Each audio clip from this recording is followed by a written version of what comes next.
Hello and welcome back to RamsTalkPodcast.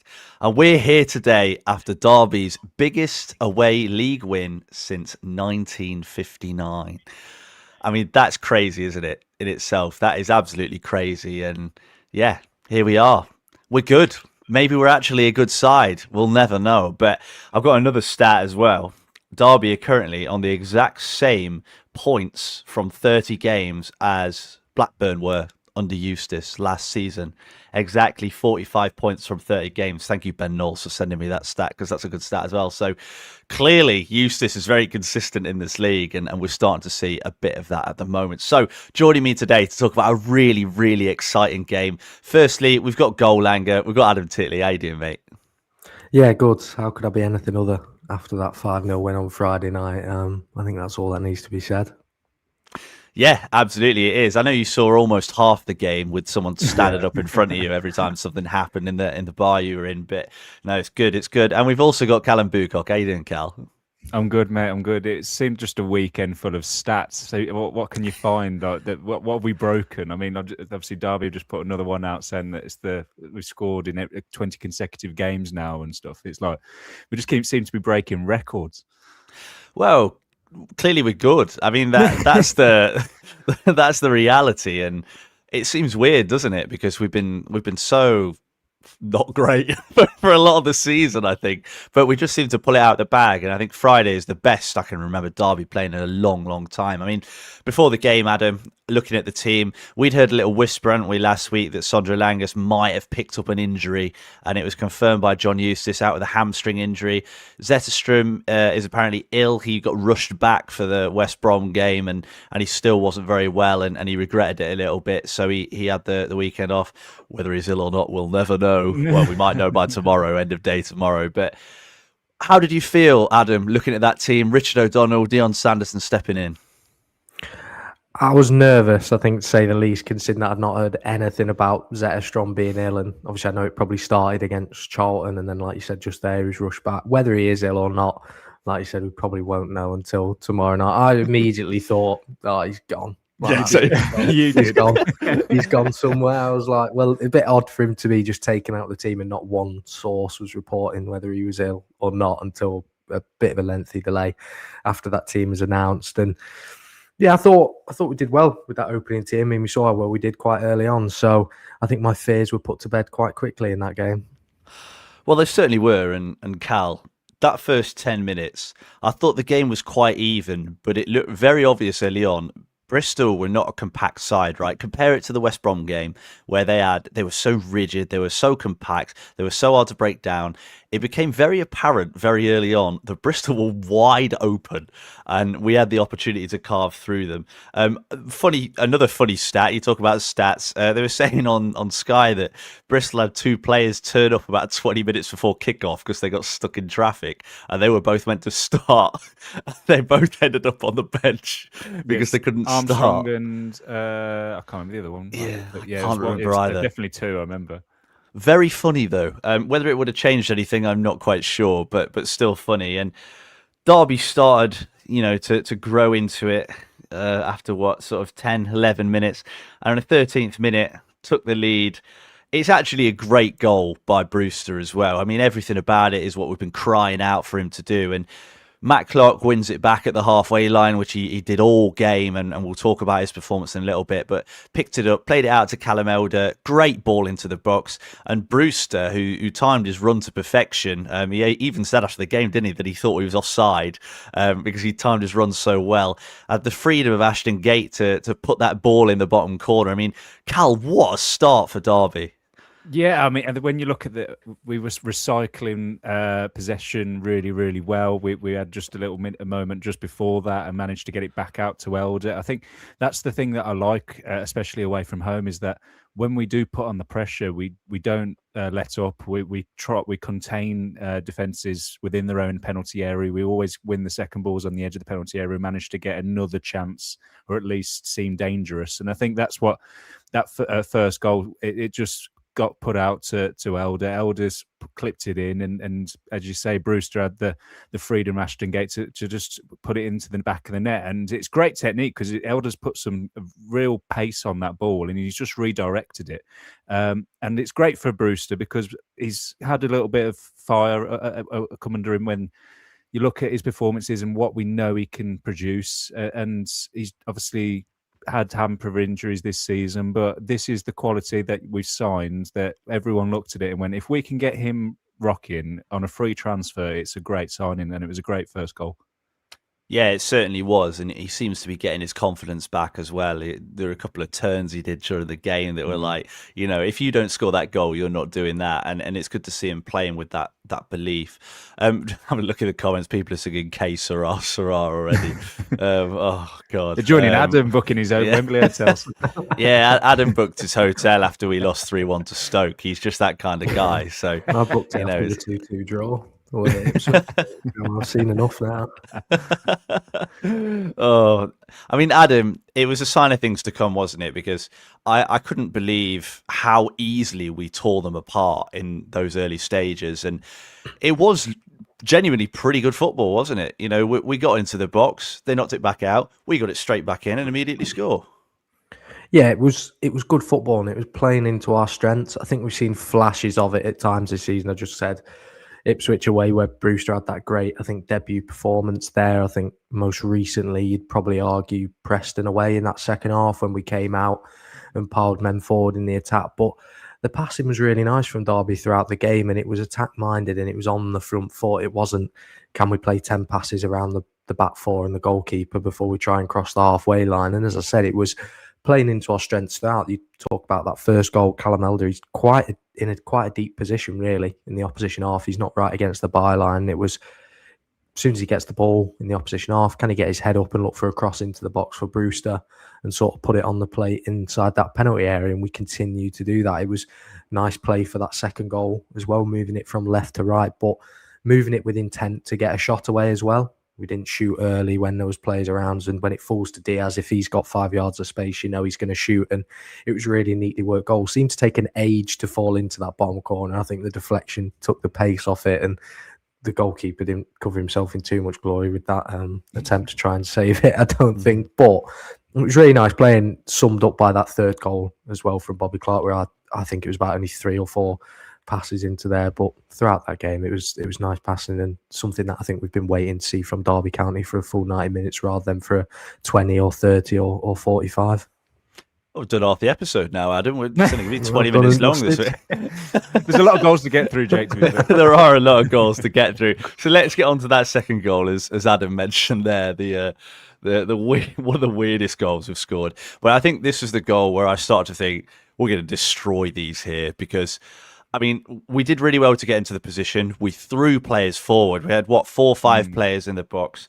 I think it all starts off from Jason Knight, who had one of his better games in a Derby shirt, I thought, on Friday, playing the ball out. He put himself under all sorts of pressure, played it into Matt Clark, who read it really well.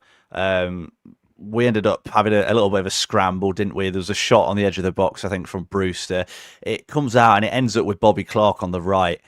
And the second Clark took that touch, you knew he's going to find Brereton Diaz here. And he took 3 players out the game immediately, because all 3 of them thought he was going to shoot. And he ends up threading a lovely pass through to Brereton Diaz, who, Jason Knight helps us out again. Thanks, Jason. And Diaz's 1 mile an hour shot sort of flicks off Jason Knight and into the bottom corner. I mean, it's really nice football, isn't it, Cal? And I think, like I said, this is when we started to believe, okay, these are very open. They're messing around at the back. Clearly, their heads have dropped a little bit. Let's go and score some more goals. Well, when you compare the different goals that we've scored on Friday, you think this one is what Eustace was trying to implement at the start of the season when he signed Travis and people like players that he'd used to be part of at other clubs, and they were talking about the high pressing team. I think Ozo mentioned it. Eustace wants to be the highest pressing team in the league, and this is the sort of goal he will want to score, especially away from home, is putting defences under pressure, not letting them just pass it out from the goalkeeper to their centre halves, and putting that first phase under pressure. Because it's not. We're not playing like against a Premier League side where they'll be able to pass it round you. We're playing against a Championship side that can make mistakes, and Light is really good on the ball. We saw that when he was with us, but I think when you're putting a player under pressure on the edge of his own box 1-0 down, they're going to make mistakes, and that's what we saw. And then what happens then is that their entire defence is running around trying to just make a block, make that goal-saving block, and they're almost working in packs almost. And like you said, that Clark touch just took 3 out of the game and gave Brereton Diaz that fraction of a second just to slot it in and make it 2-0. And another thing is Brereton Diaz, someone mentioned in the comments, everyone's kind of so happy that we're finally getting the Brereton Diaz that we saw at Blackburn. I appreciate it's in a real purple patch in the last few games, but I'd rather have this than the Brereton Diaz we saw over Christmas that was struggling for lacking in confidence and stuff. We just need it at home, I think. It's the system change for me. I think that's completely unlocked him, and he's had a tough couple of years, hasn't he, Diaz? And it's maybe not worked out very well for him at a few different places he's been. But the formation change, it's just freed him up, and playing on that right-hand side, he can put that, those shots across goal. He missed about 3 in a row, hadn't he? But he's put this one away, which is good. And Adam, talking about the formation change and maybe the change in mentality over the last sort of 5-6 weeks, I don't think 6 weeks ago that second goal goes in, because you look at the players we've got in and around the box. We had 5 players in the box. When Brewster has that shot and it gets blocked, beforehand they'd win the second ball and they'd clear it because we'd only commit a couple of players forward. Now we're committing loads of players forward, and immediately we see when that ball drops, if we win that second ball, we've got a chance to score. Yeah, massively. And I think you say, 5-6 weeks ago, probably go a goal up and then sit 10 men behind the ball for the rest of the game, being completely subjective on that. And I think we've seen us do it at home, we've seen us do it away, and it was nice to finally feel like we had some confidence going forward, and the fact that, right, I've got 1 goal and we've got a second one quite quickly in that. Let's not just sit on this and let's go for a few more goals as well. Because I think in previous times, if we'd have gone a goal or 2 up, like I said, we would have been sitting on that. We wouldn't have committed that many players forward. We might have left Eromang and Brewster further forward, and maybe Bobby Clark would have joined them. But to have 5 players in and around their box was really refreshing to see. So, yeah, it was really good from Derby. And like Callum mentioned there, I hope we can transfer that into the next match going in at home, because I think that's maybe the final piece of the puzzle in that, having that home performance. Because we've waxed lyrical about why Derby County are so different away from home than at home, probably down to the possession and that. But you've got to hope that we can transfer what we've just put in against Bristol City into the next home game, albeit a very tough home game, but one that you'd imagine we'd have less possession in, or stereotypically less than what we do at home. So hopefully we can move the ball with the same intent and commit the same plays forward. I'd rather see us try and play like that than the slow build-up play we've seen before. But what a brilliant performance, and probably the benchmark for what we have to aim for now in every game. Yeah, it is. And you mentioned we need to bring that to the home games, etc. I think when teams come at us and try and play football against us, that's when we're at our best. So, yeah, I know we'll talk about Ipswich in a little bit, but I think that game might suit us. It really might suit us. And like we saw with Middlesbrough, those sort of games tend to play into our hands. But we've got a comment from Jim saying goal number 3 is definitely team goal of the season. And I completely agree. That was the goal of the game for me. It all starts again with Matt Clark, who was either the ball winner or the ball player, sometimes both, for all 3 goals. Brilliant defending. I don't know how he reads the little touch inside, but he picks the ball up on the edge of his own box, and he plays it into Eromang, whose hold-up play I think has become infinitely better recently. He lays it off to Lewis Travis. Travis plays a nice ball to Brereton Diaz. Brereton Diaz plays maybe a slightly overhit ball through to Bobby Clark, who I thought did amazingly well to stay on side, by the way. If you watch the replay, the way he holds his run and keeps himself on is great. and Clark runs through, puts it through the keeper's legs, and Derby go 3-0 up. I mean, I was going mad for that. Usually when you're watching at home, you're like, yes, when you score, but like when that Clark goal in, it's like, we're good. No, we are so good at football. But it's a great goal, isn't it, Cal? It's a genuinely brilliant goal from back to front. Every player played their part in that, just winning that ball back. Every pass was spot on. I actually think, reflecting on it, Brereton Diaz's pass probably helped because it meant that the keeper couldn't come out because of the angle. It meant that the keeper had to wait, and Clark got there first. But I mean, it's amazing football. It clearly shows the confidence. And as the comments were debating about 10 minutes ago, if we were going to pick a loan player to keep permanently, would Bobby Clark be on your list? I'll put it out on social media. He's my favourite attacking loan signing that we've made since Mount and Wilson.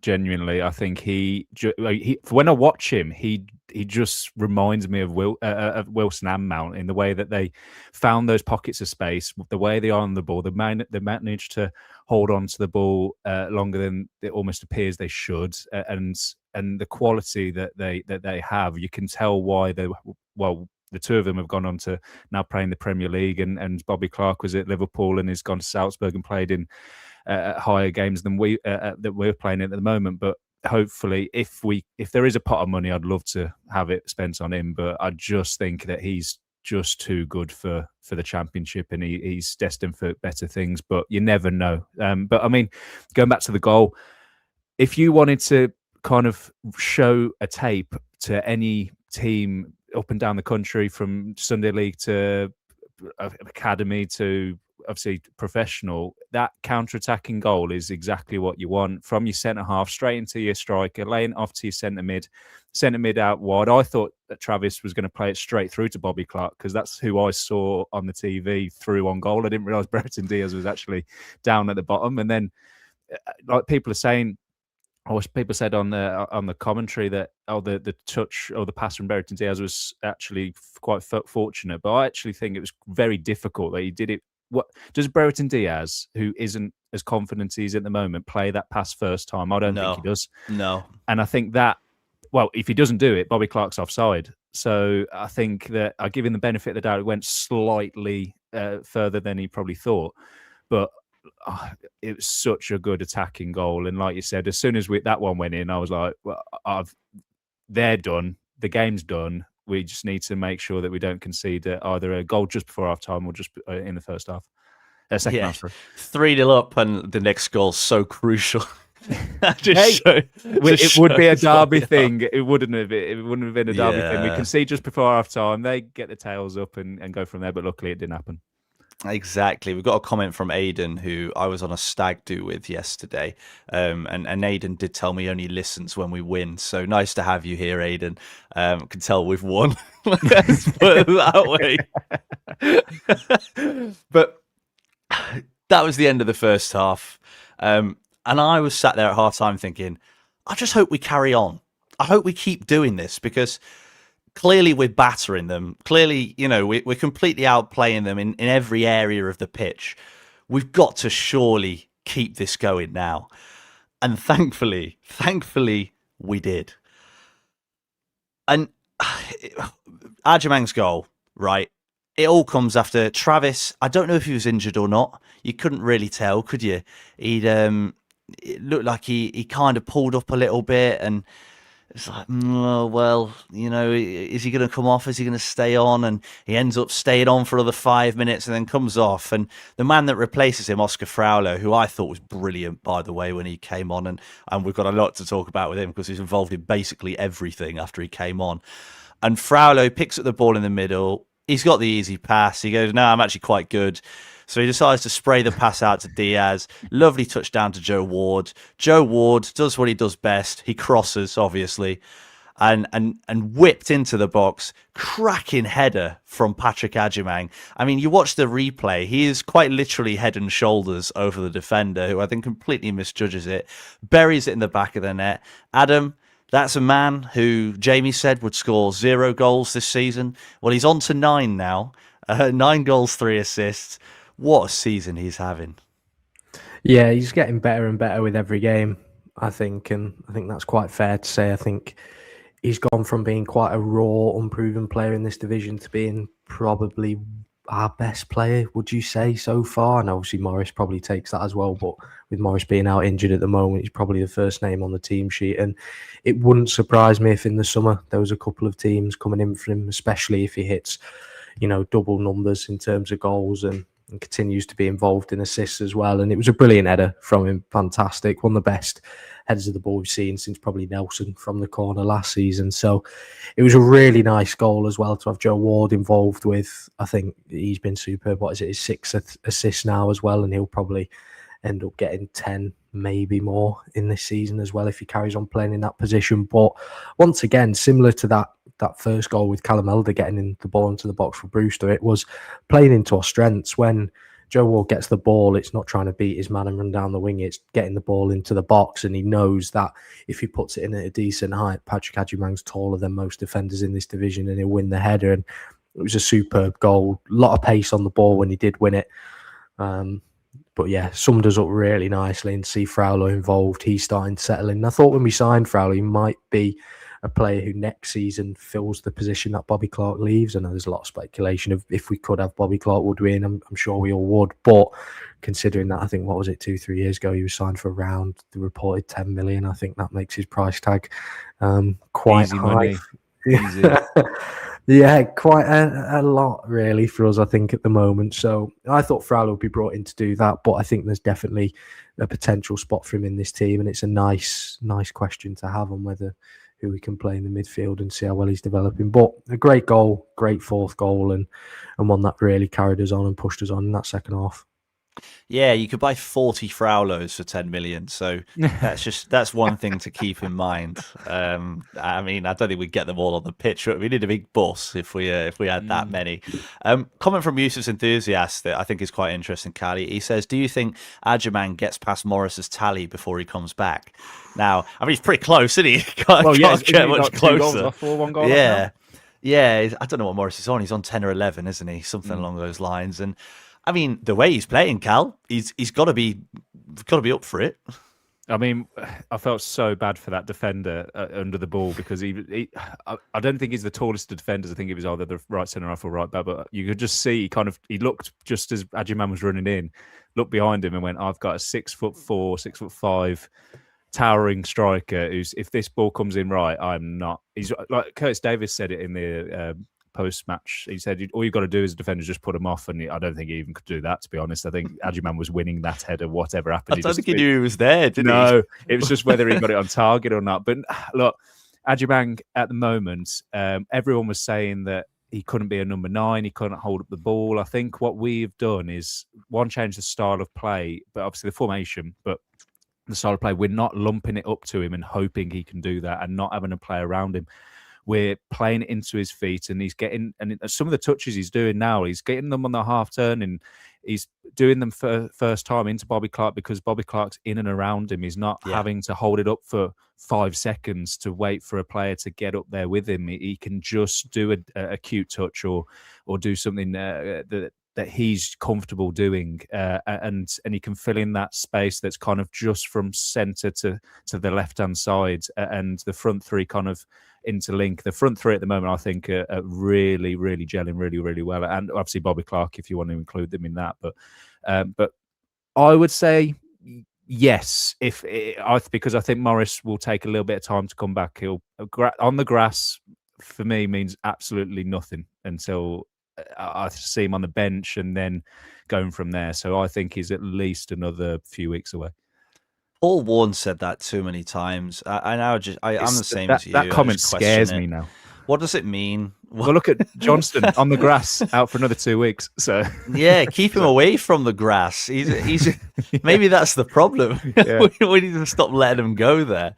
But yeah, I'm in agreement. I think Adjumang is developing a lot as a player. I think it's interesting hearing that Carlton Morris has played a big role behind the scenes at Derby. Obviously, he still goes to all the games, etc. He's there in training every day when he's doing his rehab. And I can only think that Patrick Eromang might be getting a little bit of advice from Carlton Morris, because the way he's holding it up seems very familiar to a player that was playing for us in the first half of the season.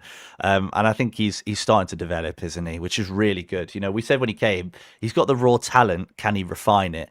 And I think he's starting to refine it a little bit more now. Be interested when Morris is back. Where does he go? Does he go on the wing? What do we do? Goes on the left. Oh, we've got too many good players, Cal. Oh no, we're going to have to try and find a way to fit them all in.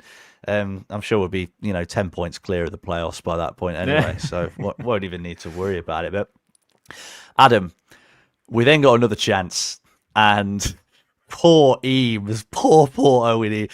I cannot believe that didn't hit the back of the net. It is amazing football. It comes into Salverson, who does the old FIFA inverse step over thing that I've never seen work in an actual game of football before. And he somehow, sells the defender, who did get a 4.6 rating, to be fair, for the game. So that's probably not a surprise. Cuts onto his left foot, plays through Oscar Fraulo, who timed his run perfectly from midfield. Fraulo looks like he's going to shoot and ends up cutting it across, takes the keeper out of the game. It falls to Eames. You're like, well, clearly he's going to score now. And somehow the defender gets so jammy, and Eames has the shot. It comes off the toe of the defender. I mean, great block, fair enough. But it cannons off the underside of the bar.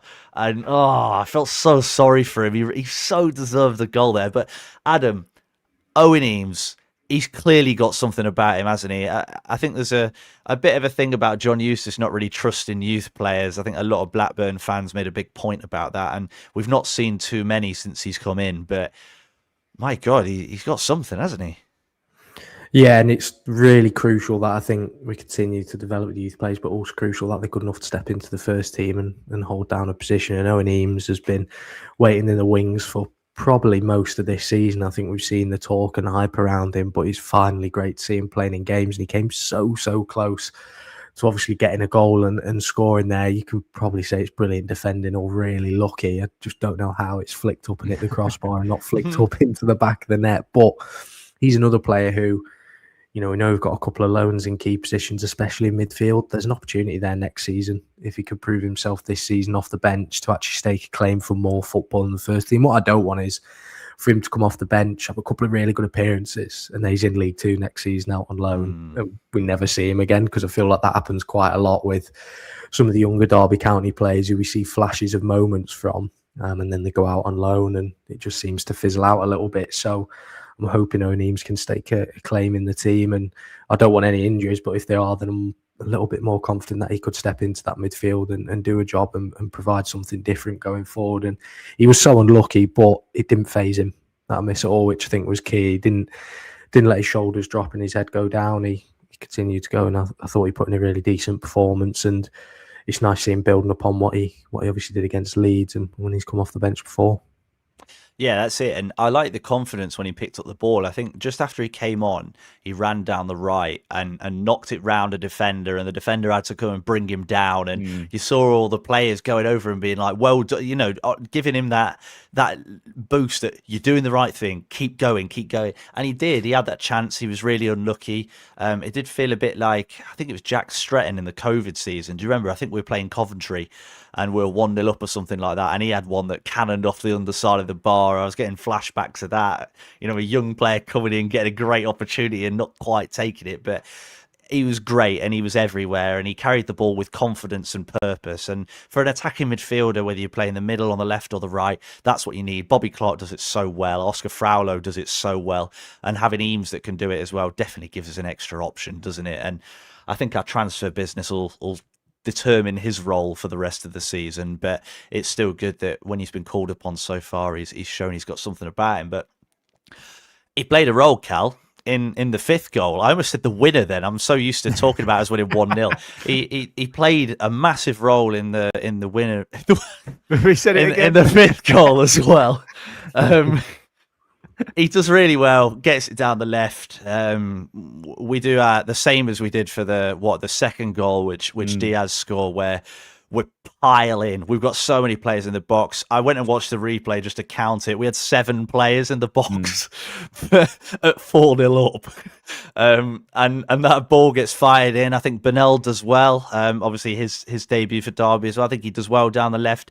Owen Eames does really well as well. Sort of keeps the ball in a tight area. It finds its way across to Oscar Fraulo, and Fraulo's shot's actually pretty well saved by the goalkeeper at his near post.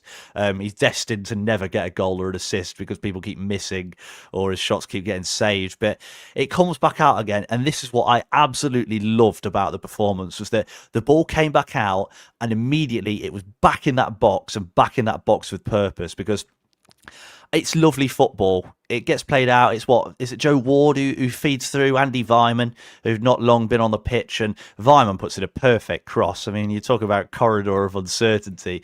That could not have been more uncertain for that defence and goalkeeper. And Lars-Jürgen Salverson does his best to sky it, but manages to direct it into the back of the net. It's another really, really, really good goal, Adam. Are we good? Are we just good? I think we are. I hope we can carry it into the next game. It's like, as more as we talk about, I'm enjoying watching the highlights back, enjoying seeing the goals, looking forward to that Wembley Hotel when we're inevitably at the playoff final. But what is worrying me is this next game. This next game where we're back at home. I'd rather it be away actually, and then maybe we'd see that performance again. It's making me nervous that we'll go back to a back five. O'Donnell will have 100 touches of the ball in the first 5 minutes. Just playing it out from the back, slow build up. That's what worries me. But I'm hoping we've dispelled that now. And John Eustace will go, actually, let's get the ball up the pitch. We don't need to pass it around the centre backs. Don't worry, Matt Clark. You don't need to play it out to Elder every 5 seconds. We'll already be up the pitch. That's what I'm hoping for. So, no, it was a really good performance and really good move. And also the players who came off the bench were really key as well in that back end of the second half, where I think in previous games we've seen players come off the bench and it's been touch and go where they have a key role or an impact. I think Salverson, especially this season at times, has looked really, really good. And then in other games has been a little bit passive or just not had the quality. And it's raised question marks on whether we can rely on him coming off the bench. But it's really nice to see him get another goal, because I think obviously there was that talk earlier on this season of whether he would go out on loan. Obviously, I saw a couple of rumours that whether he was going to go out on loan this January. But Andy Wyman as well, providing the assist coming on, and I think he's had question marks at times about whether he could still perform at the level that's needed. But when you're playing that well and the confidence is flowing throughout the team, and then players come off the bench and they have the impact that they have, it's great to see. And it's not that they're staking a claim to play in the next game, but they're doing a job that's really key and crucial at the end of the game. They're not seeing out a game. They're providing that quality when there might be tired legs in the opposition back line. So it was really good to see, and hopefully we can continue that and in a similar vein in the next game. Yeah, I hope so. And confidence is key, isn't it? I think sometimes at home, when it's gone 20, 30 minutes and we've not really broken into their half, I think heads do drop, and players are worried to try things, because if you've barely touched the ball in the final third for 20, 25 minutes, if you try something, the fans are going to get on your back realistically. Whereas we were just throwing players forward. We were scoring loads of goals. So everyone was willing to just try anything, do what you want, because if you make that run, you're probably going to get a chance. You're probably going to score because of the way we're playing and the way the confidence is flowing. You see it at any level. So yeah, it's really good to see that. And Cal, we're scoring good goals. The only problem is that Bristol were very open, and we talked about this at the very start. Bristol are a very open team, and they try and play open, expansive football, and they can't at the minute, to put it bluntly. And we just tore them to pieces, especially on the counter-attack. How did Derby solve it? So when we are playing at home and we are playing at West Brom with 10 men behind the ball, how do we do it? And very quickly before we do this, there's a comment from Paul in the chat. He says, Adam, where is your goal hanger vlog for Bristol City? Adam doesn't really go to games anymore, Paul. He's I don't really go. I might go one or two. I'll try and go to some here and there, maybe Wrexham. Just try and go to that one next time we play them. But no, don't often go to the games. I'll book that Wembley Hotel, hopefully. To be fair, the All the journey funds. time from where you are, mate, to Bristol, the way it would have probably taken, I probably could have got to Florida by the time you could have got there. I'd probably have just arrived in Bristol by now. Now. Yeah. Yeah, that sounds about right. But yeah, Cal, how do we do that? Sorry, just to go back to the important football chat. How do we do that? How do we break those teams down? Look, I think we at home, we're not going to have a lot of the ball against certain teams. I think Ipswich is going to be one where this might favour us a little bit more than a West Brom, who are currently struggling, won't want to have possession of the ball, will put two low blocks in. Ipswich are going to want to come and attack us and control the ball, and I think that's where we can then pick them off. I think the only thing is that fans at home who haven't been able to go and see these away performances, when we aren't on the ball and we're containing and we're probably sitting a bit deep and we are waiting for that counter-attacking opportunity, we've just got to stay with the team, because I think then it's not a bad thing that we haven't got the ball. We are a counter-attacking, quick possession team in phases, and I think when you're at home, you want to see your team dominate. In certain games, we're not going to do this, so I think that players are then going to feed off that atmosphere, and if every time we get the ball we're trying something and it doesn't come off, when you're away from home, you're not going to hear the groans from the couple of thousand people behind the goal. You're going to hear that from the 25,000 at home. So the players are going to want to try different things a little bit more away from home when they haven't got that pressure, as opposed to being at home. So in terms of Saturday, I think it will be a little bit more expansive, because we'll have a team that want to come and attack us. I can't, obviously, without looking at the fixture list, foresee a game when we're next going to have a team that's going to come and do a low block, unless one of you guys can correct me. But I think when you look at a team that, I don't know, like an Oxford or something, that's going to come and want to just try and get a draw out of you at Pride Park, I think Sheffield Wednesday. All right, Saturday let's the use 7th Sheffield of Wednesday as an March. example then. I think that what you want from like a Bobby Clark or a Brereton Diaz, or obviously by then we might even have a Morris, is to do what they're doing at the moment, and it's the tempo of the passes. It's having those passes from the centre halves or the fullbacks into the centre mids or to the attacking players quickly, because what I think we do at home is we're a little bit more passive, and I think that's the trouble, is that we're not then really testing and moving that opposition around, and I think that's what we're doing away from home really, really well. We're moving them around by having quicker tempo of play, and when you look at, I don't know, the West Brom game, West Brom could just sit there and put two banks of players beyond the ball and just watch us pass around the back. And that's not going to get you anywhere. You need it like Matt Clark did on Friday. Pass it into the striker quickly, play it off, and we've got them on the break then. Absolutely, yeah. It'd be good to see if we can replicate it in the games going forward. We've got a comment with a name that I don't think is genuinely even pronounceable. Would you rather sign Ozo or Clark? I'm going to answer that tough, one. You know. That's tough. That is really tough. I'm going to go based off how hard it is to sign that sort of build or type of player. I think I'd say Bobby Clark, because you don't find many players that can do it all. I think Ozo, by the way, yesterday, I know we've not mentioned his name at all, absolutely brilliant. And I think he's been really, really good recently. I mean, for me, I'd sign them both, actually. I think that's probably what I'd do. But if it had to be one, I think I'd probably pick Clark. But Ozo is definitely not far behind. Not far behind at all. He's been really good since he's come back from injury. Do you think that Eames could be someone like a Bobby Clark? He gives me those vibes. And that is the sort of thing that we see on Twitter all the time, Cal, and we used to see back in the day. And then you look back 5 years later and go, "Oh, was Jamal Hector Ingram our Chris Martin replacement?" No. So give it a year, Cal. Give it a year. Such an insult on Eames. I don't mean that. Sorry, Owen. Sorry, Owen. You are genuinely very good. But yeah, you know what I mean. I think it's too early to say. But the early signs are really positive. Yeah, that was a horrible comparison. I feel bad now. Hector Ingram. Yeah, sorry. Where is mate. he now? Sorry. I'd probably missing penalties somewhere very far down the pyramid. Let's talk about the transfer window. This is obviously the last show before the transfer window. Who'd have thought? It's tomorrow. It closes at 7 p.m. tomorrow, UK time. There's a couple of other transfer windows that are a little bit different, but for the majority of the world, it's about then. There's obviously weird ones. I think Turkey's one of those that's miles out of the way, and obviously Saudi Arabia. Joker transfer window and stuff like that. It's quite odd, isn't it? Yeah, they're all a bit weird, but Derby are obviously looking at players, Adam. One that's been linked quite heavily, Sammy Szmodics. Don't know how I feel about it.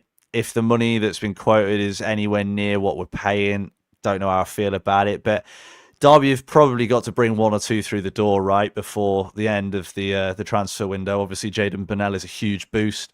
Like I mentioned already, I thought he looked quite good when he came on. He's clearly got a bit of pace. He likes running with the ball. He's confident.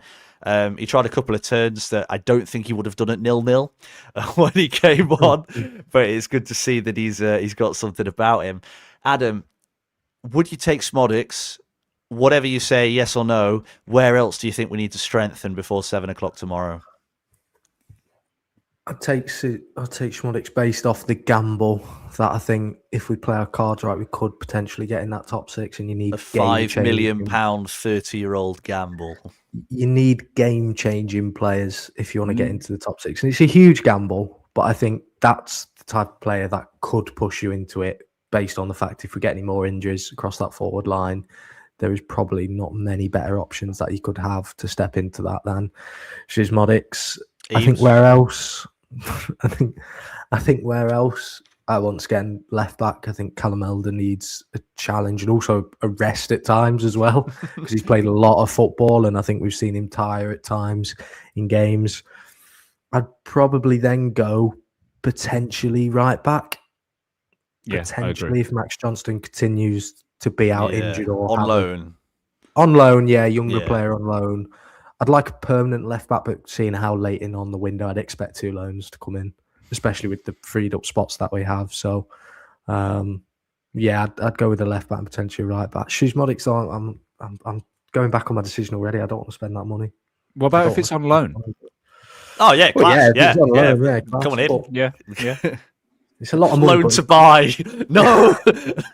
Plays 5 games for us, and we have to pay 10 million to bring him. It's an interesting one, that, because he could be a game-defining player, and there's not many of them that you can bring in January. I look back to when we brought in Cameron Jerome, and he basically hauled us into the playoffs at the back end of that season. But that was obviously for a smaller fee, and he scored quite a few in a row, didn't he? In that time, he did. Yeah, he did. He made Eromang's first touch look phenomenal. I think if the price is right, I can't see how you can not go and get him. And I think Eustace loves him. And look, I think if you want a player who your manager wants, you go and get him, but only if the price is right. If you're paying over the odds just because it's January and Ipswich know you're out for him, or maybe there's another club who's got a little bit more money than us putting in a bid, then I'll just stay clear, because I just think that you can then just scupper yourself for what. But what you've got to trust, I think, this season especially, well, to be fair, over the last 12 months, we are paying the right amount, in my opinion, for players. It's not even a comparison compared to what we used to do pre-administration. So I trust the recruitment team and the club to get the right deal. And if we do manage to get Szmodics in, I think it will be for the right amount of money that we're willing to pay. I don't think we're being held to ransom. But we haven't so far. So I've got to trust that the club are going to do it in the right way. What I'd also say as well is, obviously, we've won one game brilliantly. I wouldn't want us to get ahead of ourselves on the expectations and go, like I obviously jokingly said, like, I'm going to book a Wembley hotel. Obviously, I haven't. We are the perfect team. But you show me your booking.com, mate. I've got the trains booked as well. Yeah. What I was going to say, you don't want your expectations skewed in the fact of, obviously, I know the Championship, I would say, is a weak league this season. A lot of people would say that. And the fact that top 6 is probably quite wide open if you can build a run of form. But what I wouldn't want us to do is gamble trying to get into the top 6. And we get into it and we're disappointed and we spent millions in January or millions on players and we're disappointed that we spent that. Or B, we get into the playoffs, go up with a team that probably isn't good enough to compete yet. I know obviously you'd have it's all if buts and maybes, but the expectation still this season was just for a comfortable position. And I know there's that opportunity with how open the league is to really go for it and make that push, but it's that it's that scenario of, is this the season we want it to be? Whereas maybe we could build for the future. And it's really hard. It's really hard because I think, yeah. I mean, I'm just looking at the players that we've recruited. I've got the list up here. The oldest is that we've actually paid a proper fee for. The oldest is 28-year-old Lewis Travis, right? 28 years old, and he's come in being a club captain of his previous club. He's won promotion from this league before. He's come in. He's Eustace's man. We've got him from his old club, so we've probably paid slightly more than we maybe would have done if he was from anywhere else. And he came in for what, $1.5 million, and that's the most we spent. Dion Sanderson, 26, is what the second oldest, and I worry probably up there as well. Yeah, but that was a panic signing, wasn't it? Salverson last January, that felt a little bit of, oh my God, we've got Jerry Yates and that's it. We need another striker. As good as I like Salverson, don't get me wrong, but again, he's 29. We signed him at 28. And again, it was just under £1 million. So we've not spent any big fees on anyone over 25. And that's my concern, is suddenly we'd be throwing that model right out the window to sign someone that was quite good for Eustace a couple of years ago and hasn't really hit the heights since then. Clearly he's good, right? Clearly he's good. But at the same time, it just feels like a weird gamble. It feels like something we'd have done in the past. It's got a bit of Nick Blackman about it. You know what I mean? I don't know. Joined in Feb in that season, so let's not pretend that Eustace was the man who turned. Yeah, and also where we and look, I don't want to turn down Schmodic. So if he's there, but go and get him. But I think also, where would he come and play? Because he plays as a cam, and I don't want Bobby Clark to be moved out of position Definitely just to not. fit Schmodic's in. And almost you feel you've got to, especially if we do go and get him on a permanent, you've almost got to feel, oh, we've got to play him. But then who would we sell in the summer to cover it? Well, that's it, and that's the problem, is that it feels like we probably need to be in a sell to buy scenario, like you say, Adam, and who goes. So yeah, I don't know. I don't know how I feel about it. We'll see. I mean, don't get me wrong, when we do this signing thing, we'll be like, yes, what a signing. But at the same time, there's got to be a bit of concern. I know it's not our money, but at the end of the day, it's I don't know. It's exciting at the end of the day. We're just outside the playoffs. We're talking about signing decent players. We're not talking about signing players that we've signed in the past. It's exciting, and deadline day is going to be interesting to watch. Yeah, it certainly will. And we've had a couple of outgoings. Obviously, Caden Jackson going on a permanent to Bradford. Good luck to him. Genuinely hope he does well.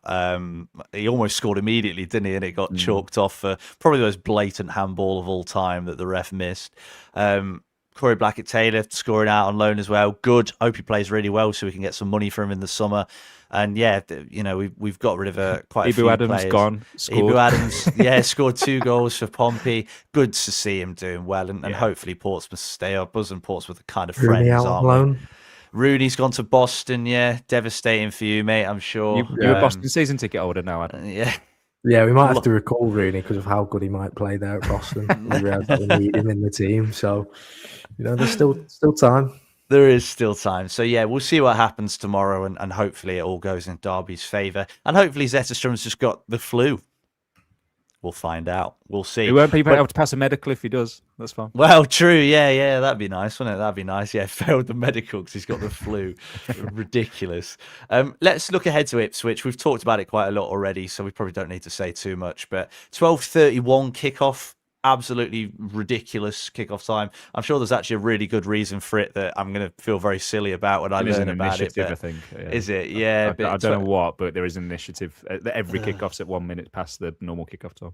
Another early kickoff, another early wake up. Oh, I hate it. But, is what it is. It's a really good chance for Derby to get a bit of momentum against a team that are obviously pushing towards the top. They'll probably play into our hands, hopefully. And if we put in a performance anything like Friday, we've got a real chance. So, Adam, let's have some score predictions and goal scorers. And you guys in the comments, please let us know what you think too. I'm going to go with... I'm just going to be confident and go with a 3-1 Derby win. Diaz with another goal and assist. Eromang with a goal, and Joe Ward from 40 yards out on a set piece. There we go.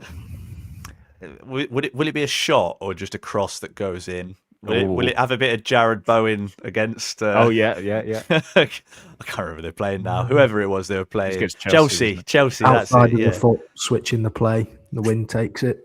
Break his ankle, I think. Cal, what do you think? I'll go 1-1. And I appreciate, look, it's another game at home that we're not going to get a result in. But I just think, look, we're playing someone who's just above us. Just don't lose for me. Just don't lose. Go and get a result, and I'll go 1-1 with a Eromang. Another goal, getting closer to that Morris target. Nice on Paul Warren. Thank you for that. That sort of negativity. Let's read a few from the comments. Stray Catnip says 4-0 Derby. Love it. Peter Kerr says 2-0 Diaz Eromang. Derby Ram says 2-2 Diaz and Big Pat. Eustace Enthusiast says we're going to lose 2-0. We're at home. Simple as. Yeah, fair enough. Jim says Ipswich will win 3-1. Clark, Eames and Big Pat. That'd be nice. Chris Mears says Derby 2-1. Roger Ram says 2-2 with Clark and Clark. Nice. That's a good duo. Clark and Clark E. What a combination of players. I think we're going to win 2-1. I actually genuinely believe that as well. I think we've got a real chance here.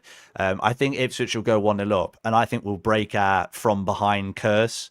And I think we'll turn it around. I think Eromang will score 1. I don't know whether it'll be the equaliser or the winner. We'll find out. And I think the other one's going to be scored by Oscar Fraulo. I think he's going to come off the bench.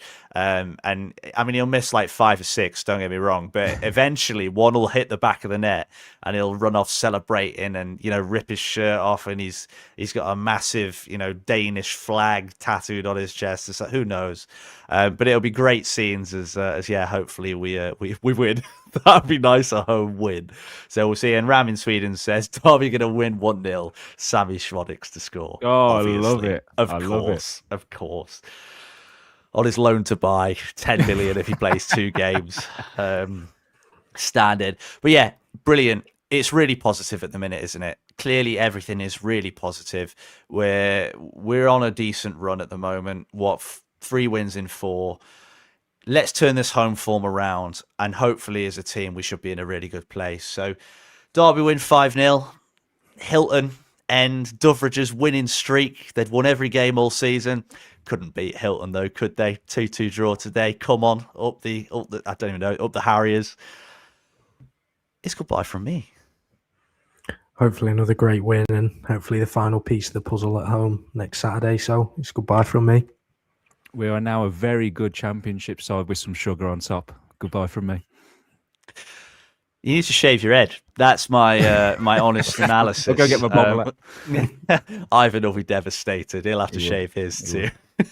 Thank you very much for joining us. Really appreciate everyone in the comments. If you did like, you did subscribe, please do all of those things. We really appreciate it. See you very soon. Up the Rams. Let's win. Promotion. You could join Adam in his hotel room if you want. I'm sure a few of us could fit in there. We'll see you very soon. Bye.